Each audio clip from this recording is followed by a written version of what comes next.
pandai mendengarkan perkataan iblis. Keikhlasan tiada lain adalah kegiatan yang dilakukan memang lezat hingga keduanya Tapi lupa. Sesungguhnya ia bagai binatang Saat liar. itu ia merasa nyawanya sudah sampai. Yang lain berpikir ia hanya bagian dari dongeng.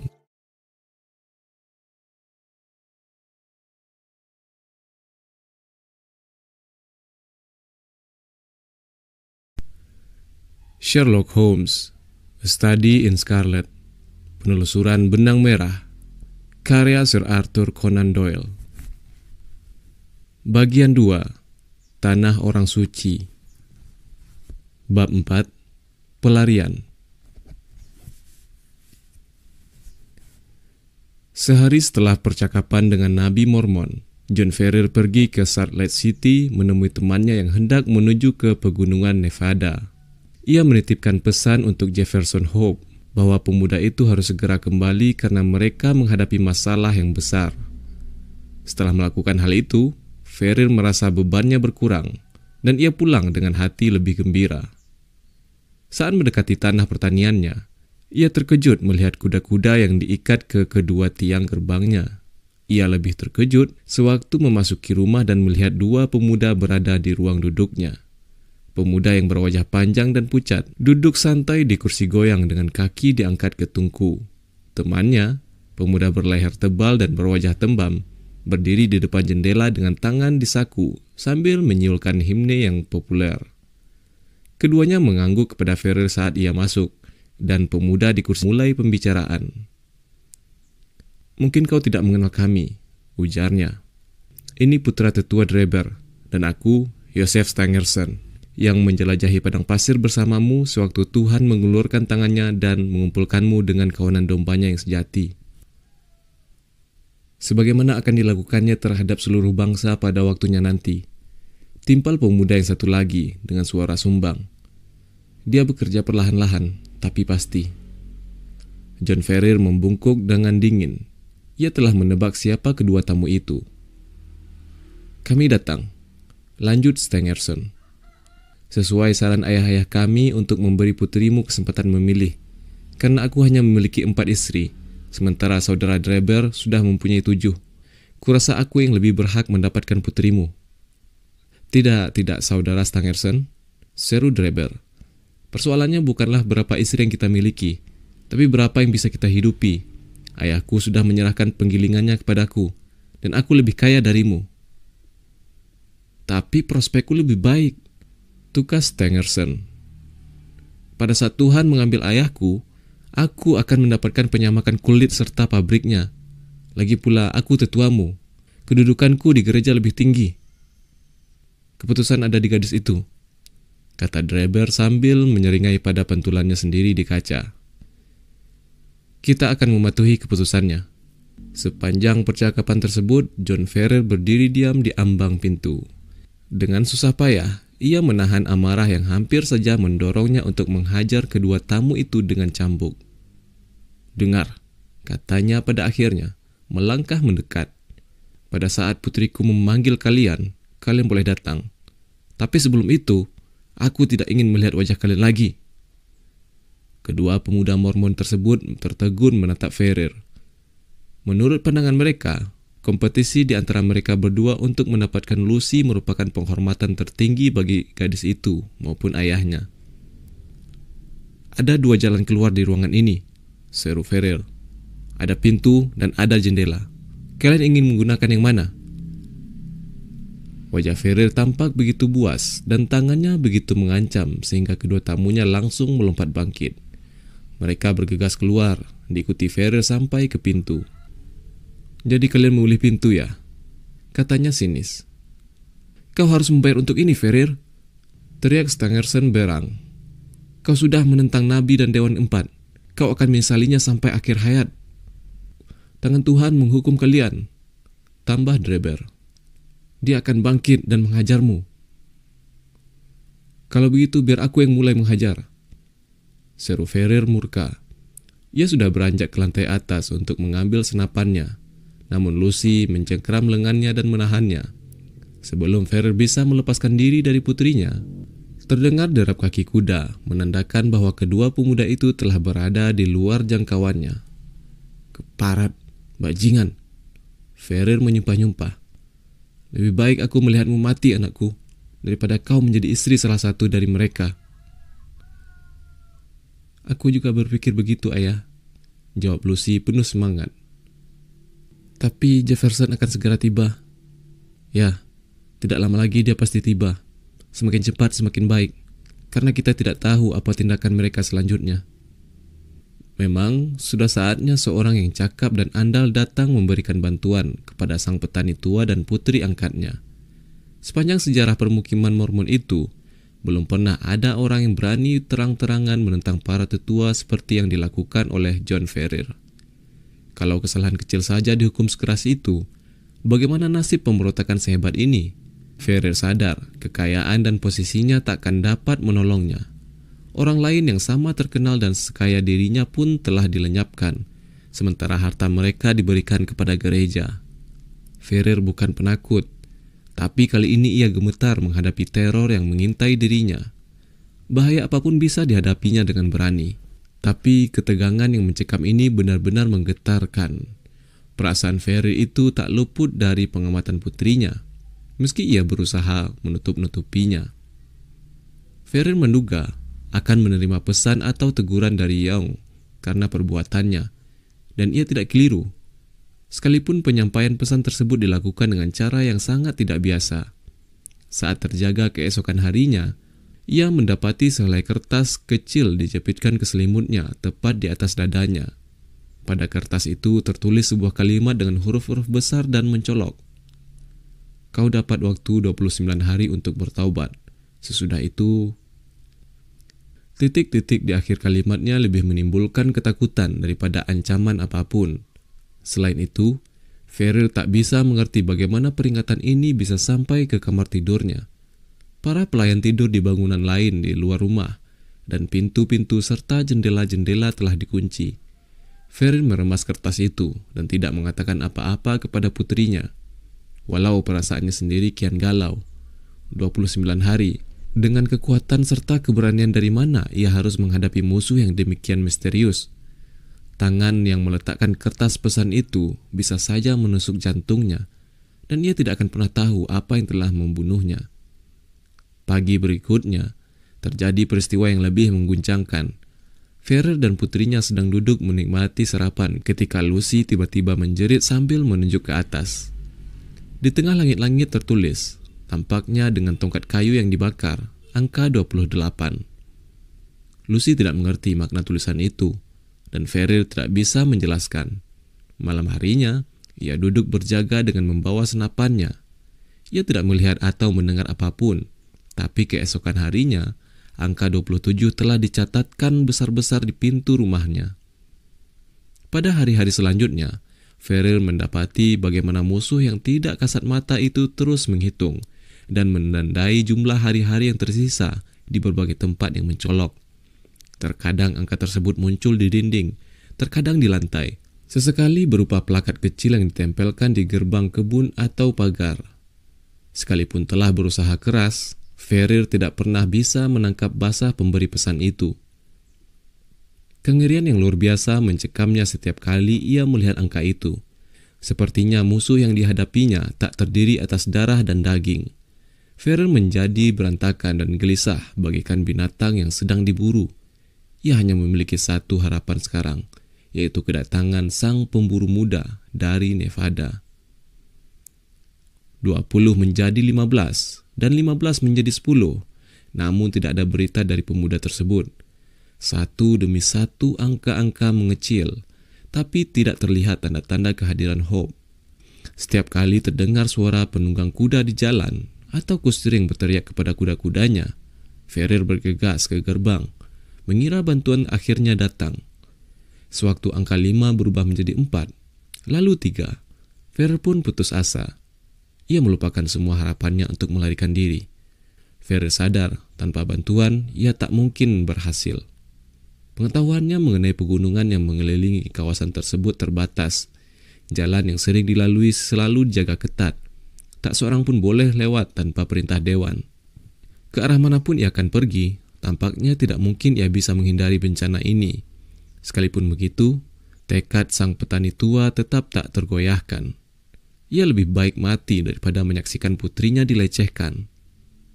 Suatu malam, Ferrer duduk seorang diri, mempertimbangkan masalahnya secara mendalam dan mencari-cari jalan keluar. Tadi pagi, angka 2 ada di dinding rumahnya, dan besok merupakan hari terakhirnya. Apa yang akan terjadi sesudah itu? Segala bayangan yang menakutkan melintas dalam benaknya. Dan putrinya, bagaimana nasib gadis itu setelah ia tiada? Tak adakah jalan keluar dari jaring-jaring maut yang ditebarkan di sekeliling mereka? Ferrer membaringkan kepalanya di meja dan terisak-isak, menyesali ketidakberdayaannya. Dalam kesunyian, ia mendengar goresan lembut, pelan, tapi sangat jelas di malam yang sunyi. Suara itu berasal dari pintu depan rumah. Ferrer merayap ke lorong dan menajamkan telinga. Sejenak hanya ada kesunyian. Lalu suara itu terdengar kembali. Jelas, ada yang mengetuk salah satu panel pintu dengan pelan. Apakah pembunuh tengah malam yang akan datang untuk melaksanakan perintah pengadilan rahasia? Atau yang bertugas menandai hari terakhirnya? John Ferrer merasa kematian secara langsung akan lebih baik daripada ketegangan yang mengguncang saraf serta menggetarkan hatinya. Dengan nekat, ia melompat maju, menarik slot, lalu membuka pintu. Di luar, suasananya tenang dan sepi. Malam berlangsung biasa. Bintang-bintang berkelip di atas kepala. Kebun depan yang kecil membentang di depan matanya. Tapi tidak terlihat seorang manusia pun, baik di sana maupun di jalan di baliknya. Sambil menghembuskan napas lega, Ferrer memandang ke kanan kiri, hingga tanpa sengaja melirik tepat ke kakinya sendiri. Ia tertegun melihat seorang pria berbaring menelungkup, dengan lengan dan kaki terpentang. Begitu takutnya ia melihat pemandangan tersebut, sehingga ia menyandar ke dinding dengan tangan mencengkeram leher untuk mencegah teriakannya sendiri. Pikiran pertama yang melintas di benaknya adalah bahwa sosok tersebut seorang yang terluka atau sekarat. Tapi saat mengawasinya, ia melihat sosok tersebut menggeliat di tanah dan masuk ke rumah dengan kecepatan dan kebisuan seekor ular. Begitu berada di dalam, sosok itu melompat bangkit, menutup pintu, dan menunjukkan wajahnya yang keras serta ekspresinya yang tegas. Jefferson Hope. Ya Tuhan, John Ferrer ternganga. Kau membuatku ketakutan. Kenapa kau datang dengan cara begitu? Beri aku makanan, kata pemuda itu dengan serak. Aku tidak sempat makan selama 48 jam. Melihat daging dingin dan roti yang masih ada di meja, sisa makan malam tuan rumahnya, ia segera melahapnya. Lucy baik-baik saja? Tanyanya setelah memuaskan laparnya. Ya, dia tidak tahu bahaya yang kami hadapi, jawab Ferrer. Bagus, rumah ini diawasi dari segala sisi.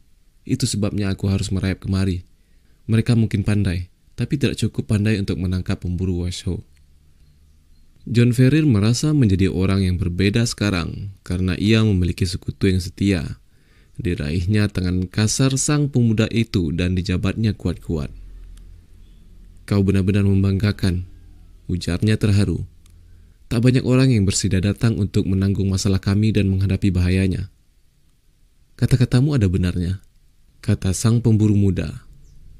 Aku sangat menghormatimu, tapi kalau masalah ini hanya menyangkut dirimu, aku akan berpikir 2 kali sebelum menerjunkan diri ke dalam bahaya seperti ini. Aku kemari karena Lucy.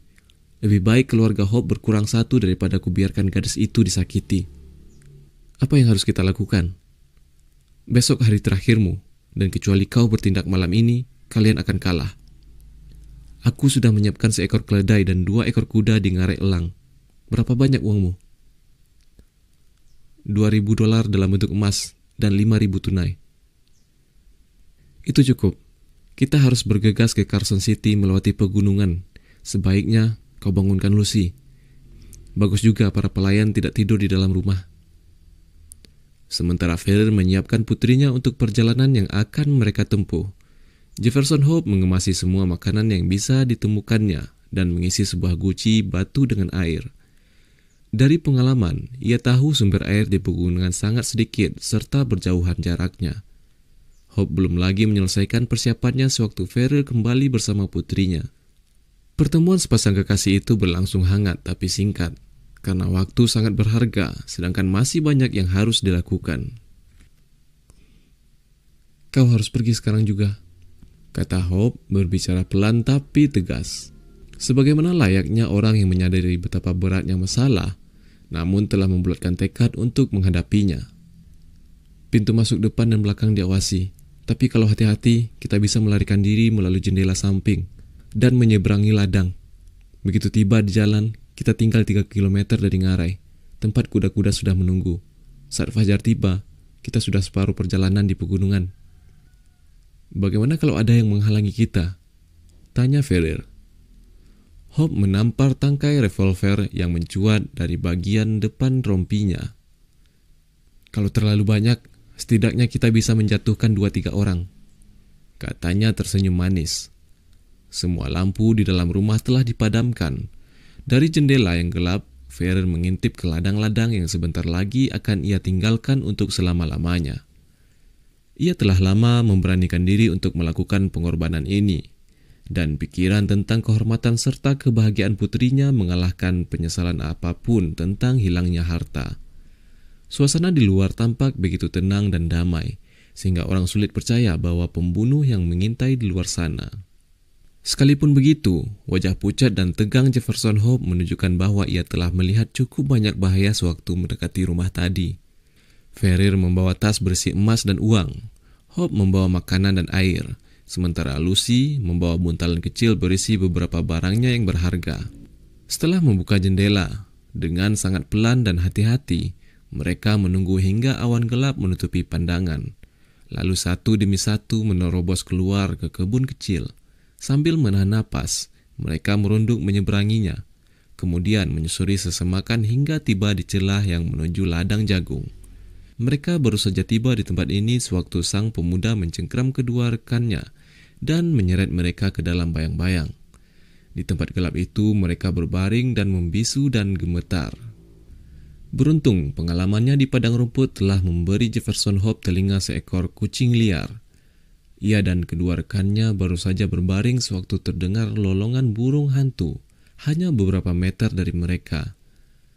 Lolongan itu segera dijawab dengan lolongan lain tak jauh dari sana. Pada saat yang sama, sosok samar muncul dari celah yang tadinya akan mereka lalui dan melontarkan sinyal sekali lagi. Orang kedua muncul. "Tengah malam besok," kata orang pertama yang tampaknya lebih tinggi jabatannya, saat burung whippoorwill berbunyi 3 kali. "Baik," kata rekannya. "Saudara Dreber perlu dikuberitahu?" "Beritahukan, dan minta dia memberitahu yang lain, 9 ke 7. 7 ke 5, sahut orang tersebut, dan kedua sosok itu menyelinap ke arah yang berlainan. Kata-kata terakhir mereka jelas semacam sandi. Begitu langkah-langkah mereka telah menghilang di kejauhan, Hope melompat bangkit. Ia membantu Ferrer dan putrinya melewati celah, lalu memimpin jalan melintasi ladang secepat mungkin, setengah menggendong Lucy saat kekuatan sang gadis tampak merosot. "Cepat, cepat," katanya terus-menerus. "Kita berhasil melewati barisan penjaga. Segalanya sekarang tergantung pada kecepatan. Cepat." Begitu tiba di jalan, mereka mencapai kemajuan dengan cepat. Hanya sekali mereka bertemu orang, dan mereka berhasil menyelinap ke ladang sebelum sempat dikenali.